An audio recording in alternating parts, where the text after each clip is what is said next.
Hello, I'm Robert Ashley, and we start off by expressing our condolences to the Cosby family in light of the death of Malcolm-Jamal Warner. We also want to express our condolences to his family, his mother, father, the late wife and child that he leaves behind.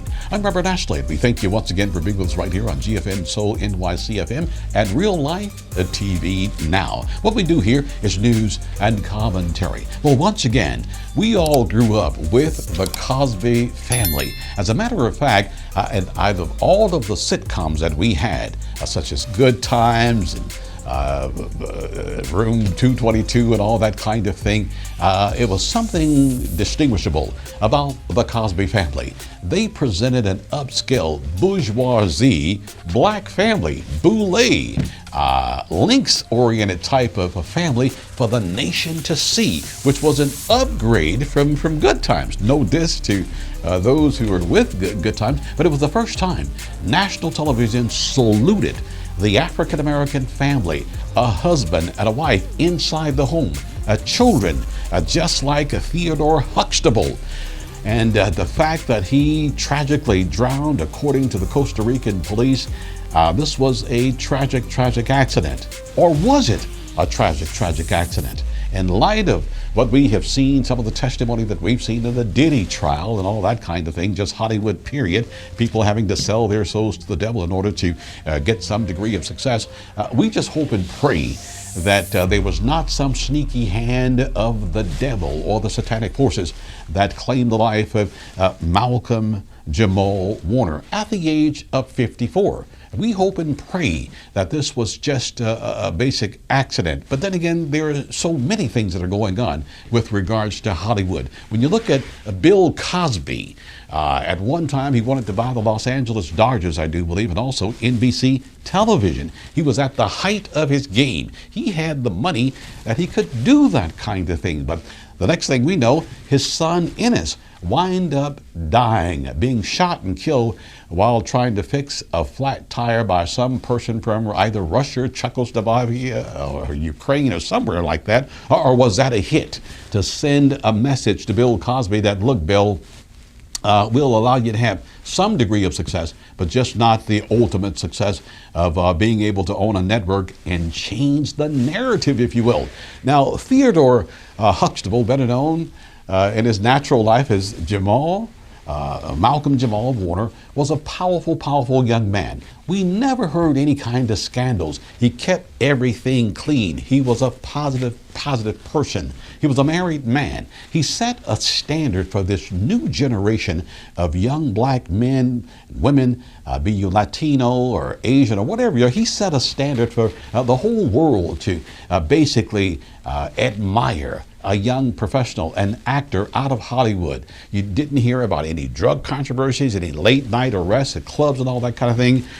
Malcolm-Jamal Warner was a good person. As a matter of fact, I heard an interview where he said one of the most important things to him was to hear his own biological father say, well, son, despite all of this success that you've had in Hollywood and citing poetry and being a musician and all that kind of thing, the best thing that you can take with you is that you are a good person. Can people say that about you? Are you a good person? Have you basically strived to be a good person? Or are you just settling with mediocrity? But as we look at this report involving the late Malcolm-Jamal Warner, better known as Theo Huxtable, we express our condolences to all that loved him, his wife, and of course his daughter and immediate family, and those with the Cosby family. Many are just sad that he died of asphyxiation by submersion.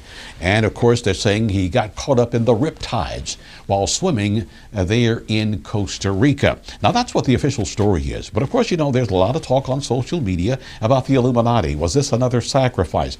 Was there a complaint about royalties that he was receiving from the Cosby Show? Or is all that just talk and this was just a tragic accident? But the thing about this young man, we've heard all the news reports, but there is a piece that Bill Cosby suggested that we all listen to. It's about 10 minutes, and it's Theo, better known as Jamal Malcolm-Jamal Warner, we know him as Theo, but this piece was done with the Minnesota Orchestra. Yes, the Minnesota Orchestra, and he was citing poetry. And it's only about 10 minutes, and if you listen to what Malcolm-Jamal Warner, better known as Theo, what he is saying, some say that he was questioning the direction of the industry, be it the Hollywood industry, the movie industry, or the hip-hop music industry. And also we understand that Malcolm-Jamal had also started a podcast that was called Not So Hood. He was concerned about showing the different levels of blackness within the black community. People talk about the hood, but not everybody's in the hood. You have a black bourgeoisie, if you will, that have made a lot of money and have transcended the color barrier and are now just considered to be plain old average Americans, the kind of people that Dr. Martin Luther King said, don't judge me by the color of my skin, judge me by the content of my character. But as you listen to this piece by the late Malcolm-Jamal Warner, affectionately known as Theo back during the Cosby Show, listen to what he is saying. I hope and pray that that this had nothing to do with his death. And if his death is mysterious, or if some other hand is involved, God will eventually reveal that. And of course, it will be rectified on Judgment Day. But if it was just a mere accident, let this be a teachable moment. When you're on vacation, be careful with regards to what you're doing. All right, now to, I think, something that surprised all of us when we saw it pop up. A stunning death of actor Malcolm-Jamal Warner, who rose to fame. You know that face. He still looks exactly like Theo Huxtable on The Cosby Show. Investigators say in Costa Rica, he drowned after getting caught in a rough current. ABC's Victor Akindo joins us live from San Jose in Costa Rica with the latest. Victor, it is just something I think that hit everybody because we all grew up with the Huxtables.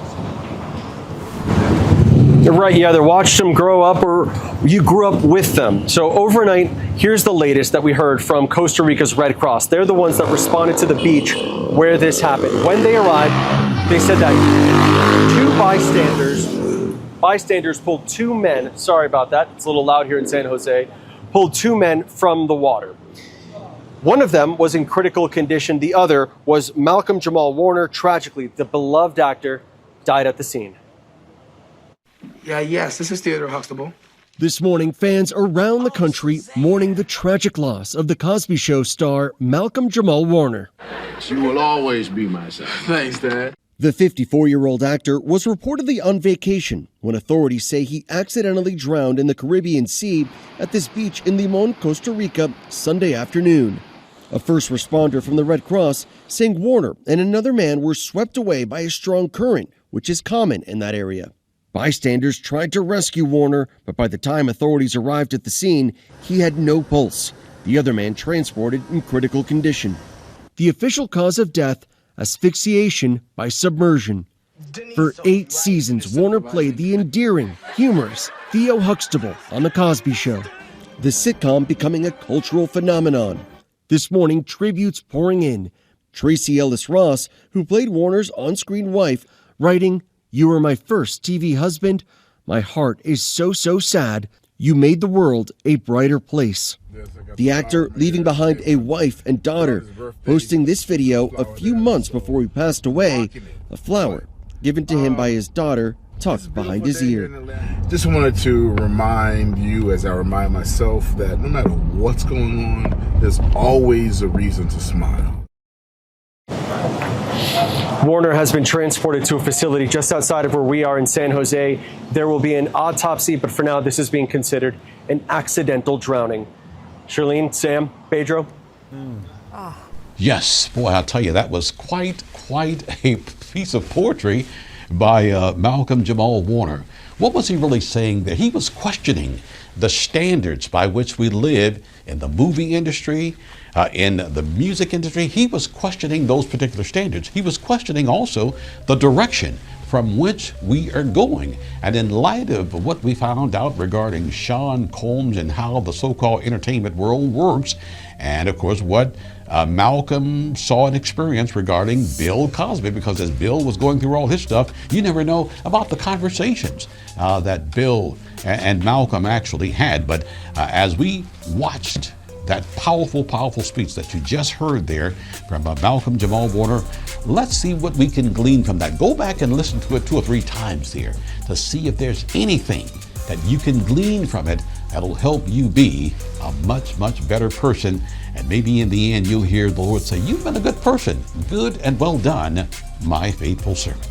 Well, once again, you've been watching the Robert Ashley Report right here on GFN Soul NYC FM and Real Life TV Now. And we also want to thank many of you for subscribing to our channel, liking our channel, hitting that notification bell so you'll know when we're coming up with new reports. And also you can share that content. And don't forget now, we've got 24/7 old school throwback radio here. Now it's online. It's free. It's online.